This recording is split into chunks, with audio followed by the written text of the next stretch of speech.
नमस्कार दोस्तों, जय श्री राम, जय बालाजी की। कैसे पता करें कि पत्नी आपसे प्रेम करती है या नहीं?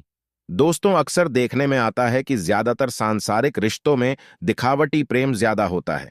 रिश्ते ज्यादातर स्वार्थ की बुनियाद पर बने होते हैं। स्वार्थ रहता है तब तक प्रेम रहता है। स्वार्थ खत्म होने पर प्रेम भी खत्म हो जाता है। आज मैं आपको बताऊंगा कि पत्नी का प्रेम कब तक रहता है। कैसे पता करें कि पत्नी का प्यार सच्चा है या झूठा, तो आइए इस कहानी को ध्यान से सुनिए। मित्रों, किसी गांव में एक गौरी नाम की एक स्त्री रहती थी। वो अपने पति के प्रति हर तरह से समर्पित रहती थी। पति के दर्शन किए बिना पानी तक नहीं पीती थी। पति के लिए ऐसा भाव देखकर गांव के लोग उसे पतिव्रता मानते थे। एक दिन गौरी अपनी सहेली के घर गई। सहेली का पति प्रदेश गया हुआ था। सहेली ने अपने खाने के लिए कई तरह के व्यंजन बनाए थे। गौरी को अपनी सहेली का यह आचरण पसंद नहीं आया। सोचने लगी, यह कैसी पत्नी है जो पति की अनुपस्थिति में अच्छे अच्छे व्यंजन बनाकर खा रही है। मैं पति के बिना एक बूंद पानी पीने की भी नहीं सोच सकती। आखिरकार उससे रहा नहीं गया तो उसने अपनी सहेली से पूछा है, तुम कैसी पतिव्रता हो जो पति के बिना स्वादिष्ट व्यंजनों का आनंद ले रही हो? एक पतिव्रता स्त्री के लिए कहां तक शोभा देता है। सच्ची पतिव्रता स्त्री वह होती है जो पति को देखे बिना जल तक ना पिए। तो अपनी सहेली गौरी के मुख से ऐसी बातें सुनकर उसकी सहेली ने जवाब दिया, बहन, तुम किस जमाने में जी रही हो? यह सब दिखावटी काम मुझसे नहीं होता। पति के पास में ना होने पर यदि मैं अपना खान पान अच्छा रखती हूं, इसका मतलब यह तो नहीं कि मैं अपने पति से प्रेम नहीं करती है सहेली। मैं जितना खुश पति के सामने रहती हूं, उतना ही खुश उनके पीछे भी रहती हूं। इसमें कौन सी बड़ी बात है? अगर कोई मुझ पर दोषारोपण ही करना चाहेगा तो मैं उसे नहीं रोक सकती। लोगों ने तो सती सावित्री माता सीता को भी दोष लगाने से नहीं छोड़ा। मैं किस खेत की मूली हूं? मेरे और मेरे पति के बीच कितना प्रेम है, यह तो मैं जानती हूं, या मेरे पति जानते हैं। दर्शक बंधुओं, गौरी की सहेली बहुत ही मुनहफत स्वभाव की स्त्री थी।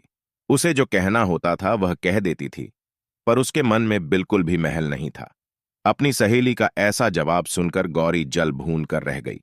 उसने कहा, सहेली, माना कि तुम पति से बहुत प्यार करती हो, पर आपके व्यवहार से लगता है कि आप पतिव्रता नहीं हो।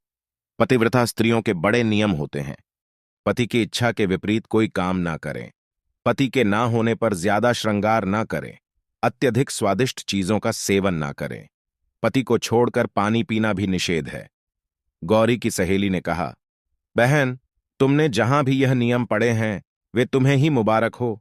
मैं तो अपने नियम अलग रखती हूं। दोनों के बीच बहस इतनी बढ़ गई कि गौरी की सहेली के आगे गौरी की एक न चली और वह कृपया कर अपने घर लौट आई और घर आकर उसने यह बात अपने पति को बताई। पति गौरी से बहुत प्रेम करता था। वह अपनी पत्नी की पति भक्ति से बहुत प्रभावित था। फिर भी उसे कभी कभी ऐसा लगता था जैसे वो उसके साथ बनावटी प्रेम ज्यादा करती है। सोचो, अगर किसी का पति 1 माह तक घर पर ना रह पाए तो उसकी स्त्री की भूखे प्यासे रहकर राम नाम सत्य हो जाएगी। अगर कोई हठी स्त्री इस बात पर अड़ जाए कि वह पति को देखकर ही अन्न जल ग्रहण करेगी तो उसकी हड्डियों का ढांचा मात्र ही रह जाएगा।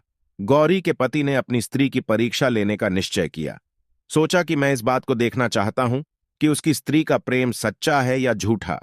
वह अपनी पत्नी को आजमाने के लिए उसे कई तरह की कसौटियों में कसता रहा, पर गौरी अपनी परीक्षा में खरी उतरती रही। गौरी का पति जानबूझकर हर काम को देरी से करता रहा। कभी वो खेत से देरी से लौटता था, कभी स्नान भी देरी से करता था। कई बार तो वह परोसे गए भोजन की थाली को छोड़कर 24 घंटों के लिए गायब हो जाता था। पर गौरी ने कभी पति को छोड़कर एक कौर भी नहीं खाया। वह हमेशा पति के खाने के बाद ही भोजन करती थी। पति ने देखा कि अभी तक तो यह सारे नियम अच्छी तरह निभा रही है। मैं ऐसा क्या करूं इसके प्रेम की सही सही परीक्षा हो सके। एक दिन उसने गौरी से कहा, प्रिय, आज मेरी इच्छा खीर पूरी खाने की हो रही है, इसलिए आज तुम बादाम, किशमिश, चिरौंजी, पिस्ता डालकर खीर बनाओ।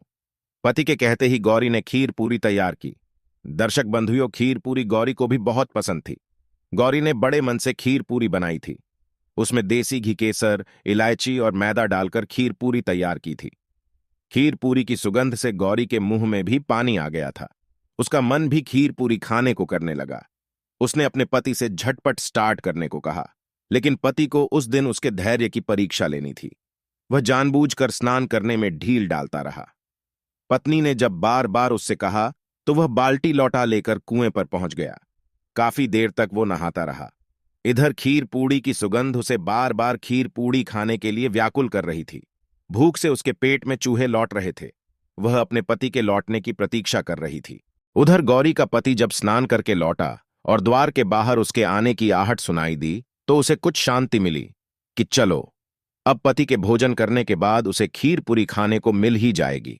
लेकिन उधर जैसे ही पति ने देहरी पर कदम रखा था, उसके पैर की चप्पल ऐसी फिसली कि वह धड़ाम से देहरी पर गिर पड़ा। लौटा और बाल्टी छूटकर दूर जा गिरी। उसकी आंखें फटी की फटी रह गईं। गौरी ने पति को गिरते देखा तो रसोई से फौरन दौड़ पड़ी। पति की नब्ज टटोल कर देखने लगी, लेकिन सिर पकड़कर हिलाया तो कोई गतिविधि नहीं मालूम पड़ी। उसे आवाज देकर भी पुकारा पर पति की ओर से कोई उत्तर नहीं मिला। उसने समझ लिया कि उसका पति अब जीवित नहीं है। उसका गला रूंध आया, आंसू से आंखें डबडबा गईं। वो दहाड़ मारकर रोना चाहती थी, पर खीर पूरी पुओं की सुगंध उसे अपनी ओर खींच रही थी। सोचने लगी कि होना था सो हो गया। यदि मैं रोने लगी तो मोहल्ले के सारे लोग जमा हो जाएंगे। उनके सामने मैं खीर पूरी नहीं खा पाऊंगी, इसलिए क्यों ना पहले खीर पूड़ी खा लूं। इतनी स्वादिष्ट मैंने खीर पूरी बनाई है, मेरे ना खाने पर इसे कोई और ही खाएगा। बाद में आकर मैं रोती रहूंगी। यही सोचकर वो रसोई में गई और जल्दी जल्दी खीर पूड़ी खाने में जुट गई। इधर गौरी तो खीर पूरी पुओं का स्वाद ले रही थी। उधर उसका पति तो बहाना बनाकर लेटा था। वह पत्नी की सारी हरकतें पड़ा पड़ा देख रहा था। जब गौरी खीर पूरी खा चुकी, उसके बाद हाथ मुंह धोकर पानी पिया और फिर लंबा सा घूंघट मारकर पति के सीने से लिपटकर रोने लगी। पति उसके बनावटी प्रेम को समझ चुका था। कुछ देर तक तो यह सब सहन करता रहा। अंत में जब उससे नहीं रहा गया तो पति ने पत्नी से कहा, हे गौरी, आज तो तूने मेरे खाने से पहले ही खीर पूरी खा ली और तुम्हारा पति व्रत कहाँ चला गया। पति के मुख से ऐसा जवाब सुनकर गौरी का मुख लज्जा से झुक गया। कहने लगी, क्या तुम मरे नहीं हो? मैं तो तुम्हें मरा हुआ समझ रही थी, इसलिए खीर पूरी खा ली। गौरी का चेहरा उस समय देखने लायक था। उसकी हालत ऐसी पतली हो गई थी, काटो तो खून तक न निकले। उसने सोचा, हाय गजब हो गई, मेरा पति तो मरने का नाटक कर रहा था, मैं तो उसे सचमुच समझ बैठी। अब मैं कैसे मुंह दिखाऊंगी। गौरी मन ही मन अपने आप को कोश रही थी कि मैंने ये क्या किया कि जो भय बना था वह भी आज मिट गया। अब वह पूरे गांव में किसी से अपने पतिव्रता होने का ढिंढोरा नहीं पीटेगी। कहते हैं, कैसे झूठ एक दिन सबके सामने आ ही जाता है। झूठ का आश्रय लेकर जीने वाले लोगों का एक दिन सर नीचा हो ही जाता है। इसलिए सच के सहारे जियो, कभी किसी के आगे शर्मिंदा नहीं होना पड़ेगा। तुलसीदास ने भी कहा है, धीरज धर्म मित्र और नारी आपटिकाल परखिए चारी। मनुष्य का धैर्य धर्म में आस्था, मित्र और स्त्री की पहचान विपत्ति काल में ही होती है। मित्र के दुख में दुखी होने वाला तो मित्र है। पति पर विपत्ति आने पर कदम से कदम मिलाकर चलने वाली स्त्री ही सच्ची भारिया होती है।